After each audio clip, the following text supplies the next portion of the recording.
గణేశాయ నమః. ఒకసారి దేవతలకి రాక్షసులకి యుద్ధం జరిగినప్పుడు దేవతలు గెలిచారు. దాంతో స్వర్గం మీద ఆధిపత్యం పొందుతారు. ఆ విజయానికి కారణం మా గొప్పతనమే అనే గర్వం దేవతలకి వస్తుంది. అది గమనించిన శివుడు ఒక యక్షుని రూపంలో వారి ముందు ప్రత్యక్షమవుతాడు. కానీ వారెవరూ శివుడిని గుర్తించలేకపోతారు. మొదట అగ్నిదేవుడు వెళ్ళి ఎవరు నువ్వు అని అడగగా నువ్వెవరు అని తిరిగి ప్రశ్నిస్తాడు శివుడు. నేను దేన్నైనా కాల్చేయగలను అనగా అయితే ఒక గడ్డి పరకన చూపించి దీన్ని కాల్చు అంటాడు.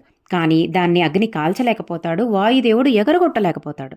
దాంతో స్వయంగా ఇంద్రుడే వస్తాడు. ఈలోగా ఆ యక్షుడు మాయమైపోయి అన్ని ఆభరణాలతో ఎంతో శోభాయమానంగా ఉన్న అమ్మవారు ప్రత్యక్షమయ్యి ఆ యక్షుడు ఈశ్వరుడే అని, ఆయన అనుగ్రహం వల్లే మీరు గెలిచారు అని చెప్తుంది.